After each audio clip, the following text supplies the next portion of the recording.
Friday, as Microsoft celebrated its 50th anniversary, two employees interrupted the proceedings to protest the company's continued collaboration with the Israeli military.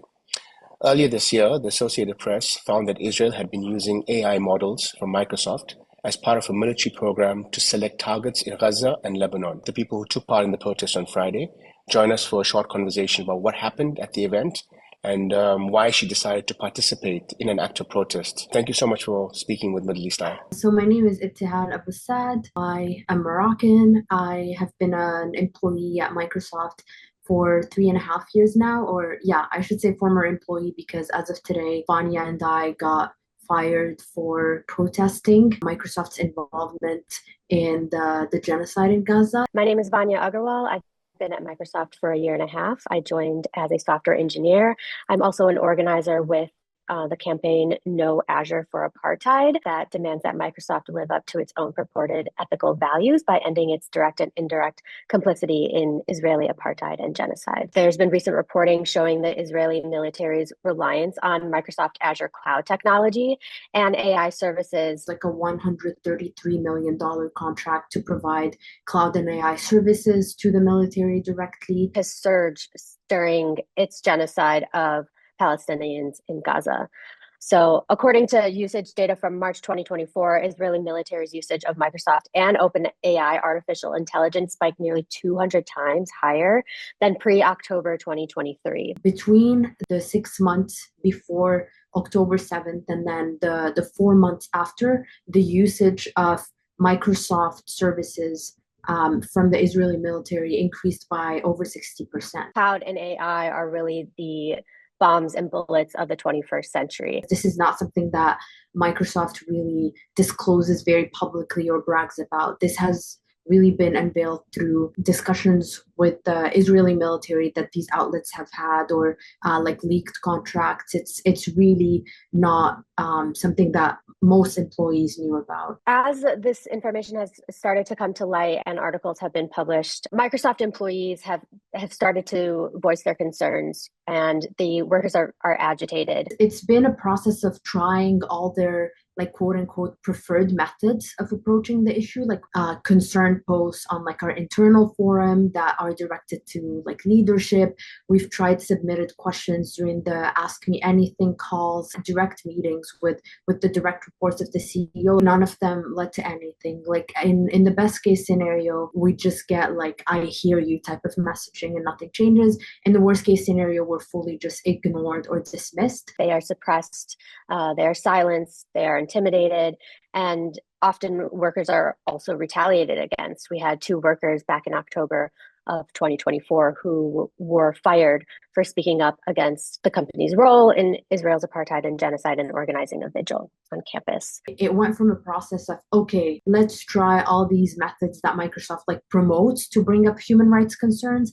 And then when none of those led to any change is when we decided, okay, we need to do something where they have to listen to us. And what better way than just like an event where senior leadership was present, where press and an audience was present. It's like we felt that that was really the only method that was left for us to get the message across. Can you tell us a little bit about the protest itself? You walked up towards the stage and you addressed a person named Mustafa. I knew going in that I wanted to specifically address Mustafa because, as I mentioned, I worked in the AI organization. Mustafa, as the AI CEO, had not said anything about how our technology is used.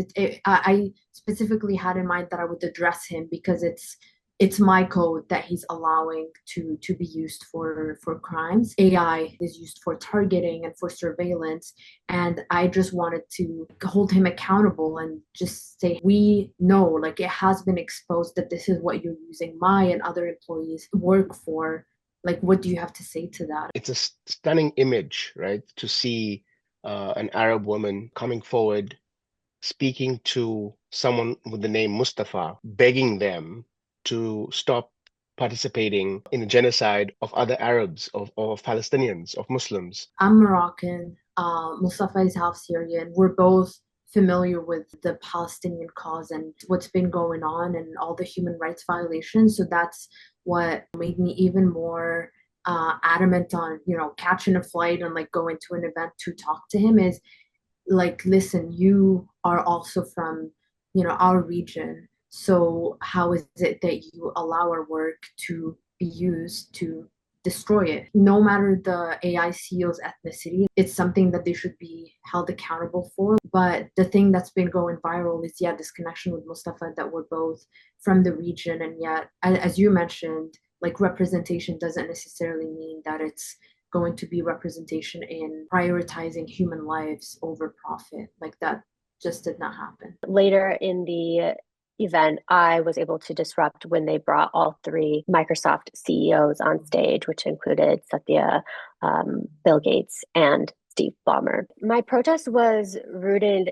in a lot of passion and anger that and I know so many others within Microsoft and outside of Microsoft feel towards its hypocrisy in its missions and values versus the actions it takes. I was really powered by and fueled by all of the anger of, the past employees that have tried to speak up, tried to voice their concerns, whose comments got deleted, whose questions went unanswered, the employees who were fired last October, all of the hundreds of thousands of Palestinians in Gaza who have been murdered and injured or displaced. I wanted to let Microsoft know how everybody feels and that we are not alone, and make our demands clear. Microsoft's complicity in Israeli genocide and apartheid needs to be terminated through all Azure contracts and partnerships with the Israeli military and government. They need to make all the ties to the Israeli state, military, and tech industry publicly known. And they need to conduct a transparent and independent audit of these ties to ensure compliance with their own human rights statements. A lot of people aren't aware of Microsoft's role in this genocide because it's best known for very innocuous things like Teams or Microsoft Word and so on and so forth. But Microsoft really has a major footprint in all major military infrastructures in Israel. Microsoft has service agreements with Israeli military, more than 600 individual subscriptions listed under specific divisions, units, bases, and project code. And a lot of these are through project code names or subscriptions that are innocuous and not necessarily indicative that they're tied to Israeli military. Relationship with MEMRAM, for example, the military central computing unit responsible for the military's tech infrastructure. A number of other highly classified units inside, like the Israeli Prime Minister's office. Relationships that exist but aren't as explicitly named and seen. I think that this like positive image of, wow, this is like an environment for like smart people doing good that has been fostered over like a couple of decades essentially helps conceal the truth of how these companies prioritize profit over human rights. I think they've crafted like a really deceptive image of being, the places where all innovation for social impact happens. And most of what you hear is, all their projects and products that are used in positive ways. They never market the other side of it, which is really the side that they've been shown to prioritize in their business decisions. Did you receive hate from your colleagues or from, outsiders? Did you experience an outpouring of support from colleagues? Like, what exactly happened after that? After I was escorted out, I sent the mass emails telling people in the company about Microsoft's involvement with the military. And so within like an hour or like two, Microsoft just cut off all my access to my work email and work Teams account. So I barely had the chance to like get any sort of responses before I was just cut off without any notice.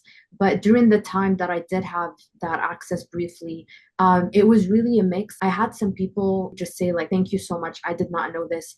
And now I feel really disgusted. And I had people be like, oh yeah, I knew this, but I always felt afraid to like bring it up. But now I will like talk about this with my colleagues at lunch, like, because even though that's what we work on, it's so hush hush that everyone's worried about bringing it up. And in our emails, we had a call to action that included just have the conversation, just like spread awareness within the company.